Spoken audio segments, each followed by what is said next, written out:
Holy cow. Scuba all these nuts. Yeah, we yelling at the screen every Sunday night. Talk slick, throw the remote, we just want it right. Front office tripping, man, they can't get it right. Whole city heated, but we still gon' fight. We talking bulls trade, biz drafts, missed calls, pull slumps, soft rebuild. We seen it all. Yeah, we loud, yeah, we gritty. I'm a little frustrated, but I still love my city. Yeah, north side, south side, west, we united. Welcome back to Holy Cow, the Chicago Cubs show here at the Frustrated Chicago Sports Fan channel. And we got a lot to talk about because this has been one of the biggest weeks for the Cubs in a long time. Coming off the trade deadline, and then we punctuated with sweeping the new evil empire, them punk-ass Dodgers who are trying to ruin baseball out there. Before we get to the Dodgers and Cubs, currently 66-49 record, 17 games over 500. They are firmly sitting at the top of the National League wildcard standings. They are 5.5 up on the Phillies for the number one spot in the wildcard standings. They are 5 games behind the Brewers in the division standings. The Brewers are playing the Pirates right now as I'm recording this, and the Phillies are currently leading the Nationals with a score of 2-1. The 5th inning just ended. But most importantly, a huge reason for this renewed energy, the president of baseball operations, Jed Hoyer, decided to get off of it, push all his chips in like he's at the boat. He's all in for this 2026 season. That's exactly what we wanted. We got on his case, me included, got on his case last year for not doing the exact same thing at the trade deadline, but he showed out. Missed out on school ball. He didn't let that deter him. Starting pitcher Kevin Gossman from the Toronto Blue Jays, who had a lot of big games in that postseason last year. They picked up Clay Holmes, along with some relievers, Ryan Zephyrdjian and David Peterson. They also brought in the outfielder Tyrone Taylor to a much-needed right-handed bat against left-handers. So even though I think the Cubs are pretty good against lefties, but to make it happen, they did have to part with some top prospects, which I'm okay with. You don't know what's going to happen on this hot stove this winter, whether there's going to be a lockout or not. But I think what the Dodgers did pretty much assured that there's going to be a lockout. But different topic, one other day. They did get rid of some top prospects. Jefferson Rojas, gone. I was sad to hear that Moises Ballesteros, gone. I thought he had some good promise. But that's the price of admission. October baseball, it's not kind to anybody. You got to do what you got to do. And this team has a shot to make some magic this year. So before the Dodgers came to town, the Cubs did have the back-to-back series against their NL Central ops, the Pittsburgh Pirates and the St. Louis Cardinals. In the last episode, I had said it would be great if the Cubs get 4 out of those 7 games. Cubs got 5 of them. Gave the belt to the St. Louis Cardinals repeatedly. Should have swept them. Then they came back home, faced the New York Yankees. The Cubs did drop that series. Felt like they had a chance to win that series. Some bad base running, some bad calls. Nico Horner, looking at you. But trade deadline hit Monday, the same day that the Dodgers series started, and the Cubs brought out the brooms to the 2-time, going for a 3-peat World Series champion LA Dodgers. Let's get into that.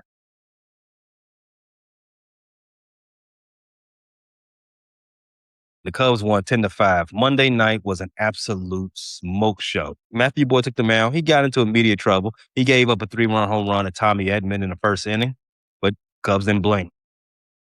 Suzuki answered in the bottom half with a 2-run shot of his own. Then Kevin Alcantara, who arrived at the stadium just an hour before the game, stepped up in the second inning and put another 2-run home run into the seats. His first big league home run gave the Cubs a 4-3 lead. The offense completely punished the Dodgers starter, Justin Woblitsky. They smashed 4 home runs off him. The biggest turning point, however, came in the 6th inning. Bases loaded, 2 outs, and a full count. Carson Kelly took a pitch that was a call strike. I'm watching it on my phone. I'm standing in LAX airport. I'm looking at it like, oh, that pitch is low. Let's go. That review couldn't have been faster. It's an automatic ball. Walked in a run. And then Michael Busch followed up with a 2-run single.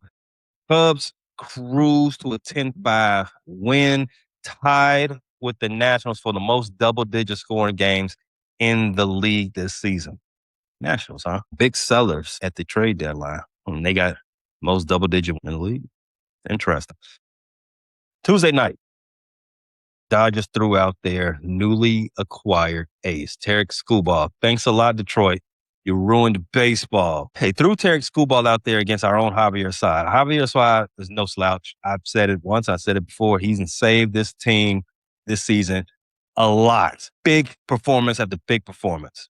And he did it again Tuesday. Javier Side completely outdueled the best pitcher on the planet. 5 2/3 inning, 1-run ball, allowed just 4 hits and a ton of weak contact to keep the Dodgers' high-powered, overpaid lineup at bay.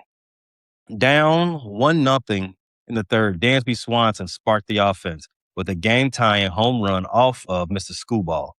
Later in the 6th inning, Nico Horner, he chopped a high infield hit that scored the go-ahead run. Then PCA, the MVP. And Seiya Suzuki added RBI hits in the 7th, and Nico capped off his night with a solo home run in the 8th inning. The Cubs' bullpen was filthy. They combined for 3 1/3 of no-hit, scoreless ball. Tyler Ferguson, Ryer Zephyrin, and Jacob Webb secured that W, 5-1 win. Wednesday, Cubs win 7-6. Went for the sweep, and they got it. Shada Eminaga took the mound against Eric Lauer. The game started with history. Shohei Ohtani hit a leadoff home run in the top of the first, and then our leadoff hitter, the MVP, PCA, he matched him in a battle of MVP candidates in the NL. They went blow for blow in this game. It's the first time in Major League Baseball history that both teams had a left-on-left leadoff home runs in the same game. What's going to be even crazy, it never in MLB history has there been a game in which both teams had leadoff home runs from guys who ended up top 10 in the MVP race. These two guys are going to finish 1 and 2. So some history coming down the pipe. The Cubs built a commanding 7-1 lead in the 7th inning after PCA hit another home run that bounced off the right field video board and a dominant 5-inning 1-run performance from Imanaga. But in the 8th inning, it got a little close for comfort. Reliever Caleb Theobald, trash, completely disintegrated. He got 1 out, gave up a 3-run home run at Max Muncy.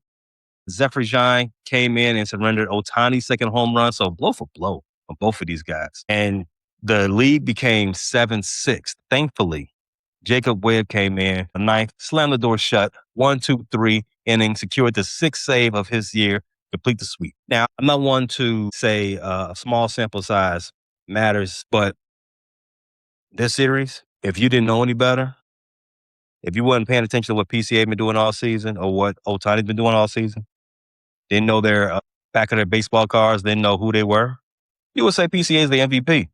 And you would be right, because he is.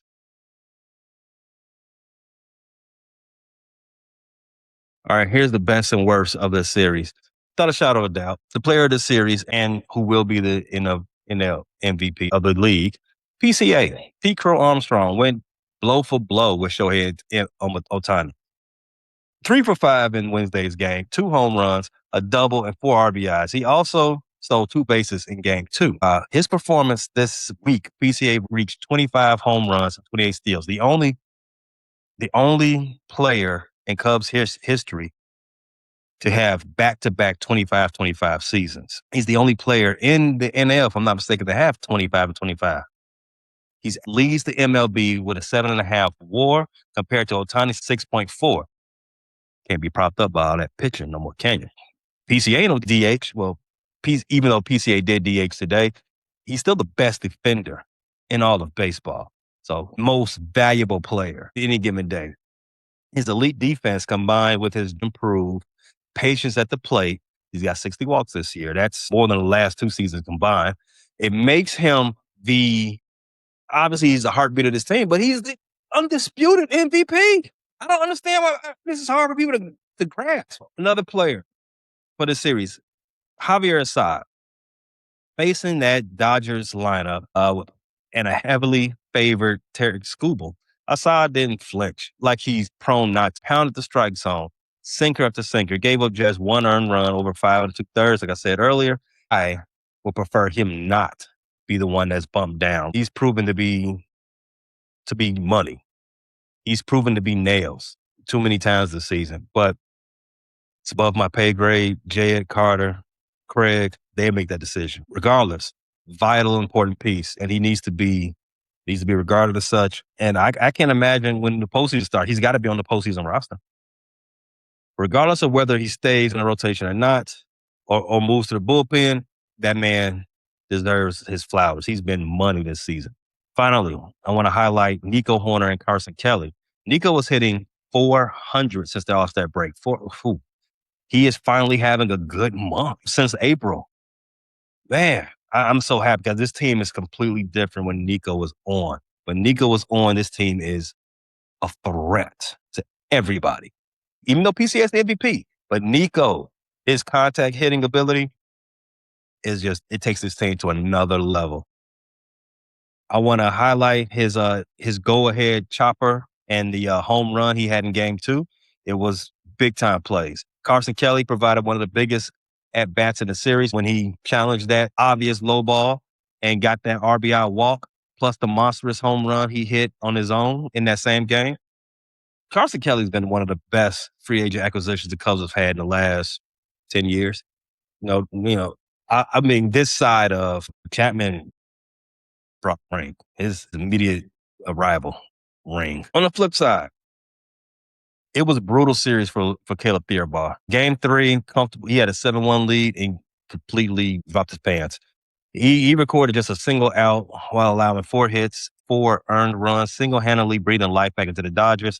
At the plate, Ian Happ, he had a miserable series himself and is going through a slump, specifically against left-handed pitchers. He is batting 158 against left-handers on the year. Craig Counsell had benched him for parts of the series. Happ finished game 3 going 0 for 4 and looked bad at the plate each time he was up there.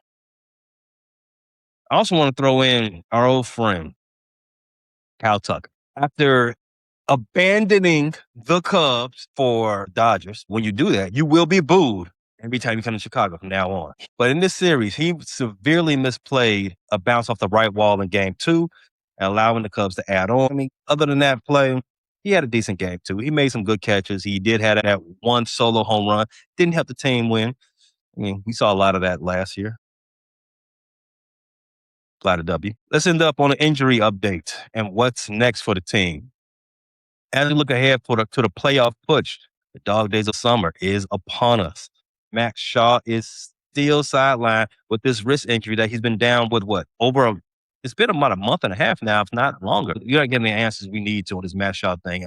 I thought it was because he was about to get traded, but he's still here and he's still not playing. Don't know why. He's currently in Arizona and hasn't even been swinging the bat, making this timeline for this injury very, very, very weird. On the pitching front, however, the reinforcements are on the way. Edward Cabrera is nearing a return and looked really good in his latest rehab outing. He struck out 8 batters, allowed 1 unearned run over 4. Daniel Palencia, the guy we really need back, is also currently on a minor league rehab assignment and could rejoin the bullpen very soon. The starting rotation depth has suddenly turned into a strength for the team. Remember when the Cubs had 6 starters on the IL? Now it's looking like might be the strength of our squad once again. What's next for the hottest team in baseball? The Cubs stay at Wrigley for a quick 1-game makeup matchup Thursday afternoon against the Toronto Blue Jays. A left-hander, David Peterson, will take the mound against Dylan Cease. Beat that ass. Following that, the Cubs pack their bags and hop on the PJ to go see Kansas City Royals. Now, I'm not the most knowledgeable about what's going on in AL Central. I just know the wrong team is in the wrong spot in the standings. But the Kansas City Royals, other than that short little stint they had about 13 to 15 years ago, they've been basement dwellers. And that's not to now. They have the 3rd worst record in the American League. They're 20 games under 500. They've won 4 of their last 10 games, but they are a decent home team. They're 500 at home. And they just got their their superstar, their best player, Bobby Witt Jr. He's back from the injured list. Is he ready to rock and roll? I don't know. We should find out. But I don't want the team to take this team lightly. Let's keep these vibes going. You got an opportunity to really do some stacking here. You got the 3 games with the Royals, 3 games with the Nationals. We see our good buddies in St. Louis again. They come to the north side. And then the White Sox. The White Sox got to come up Lakeshore Drive. They turn. We got to keep the pressure on. Keep drilling. This weekend, trade acquisitions, Kevin Gossman and Clay Holmes are slated to make their debuts for the Cubs. Pay attention. We want to see what Jay is working with. Pause. The Cubs are built for October now. They just swept the Dodgers. 6-game losing streak. The Cubs have the 4th best record in the National League. And right now, we are officially coming for Milwaukee, coming for the Brewers, and coming for all their stuff. Let's go. There's nothing too high for us to aspire to. We can get this division. We can do some things in October. The team is built up now. We are starting to get some things going in our direction. Let's not stop drilling. Let's keep focused. There's no reason to believe like we can't also have all these things and the MVP. It's been 10 years since we had an MVP. It's about our time again. It's the Cubs' time again. Fly the duck. Appreciate you tapping into this latest episode from the Frustrated Chicago Sports Fan channel. Don't matter if you was watching on YouTube or listening on Spotify or Apple. Make sure you like, subscribe, share with everybody on the block, and hit the notification bell so you never miss none of our daily drops. And to all the guys from the shy, we say 3 things. Bear down, fly the W, and sell the team, Jerry.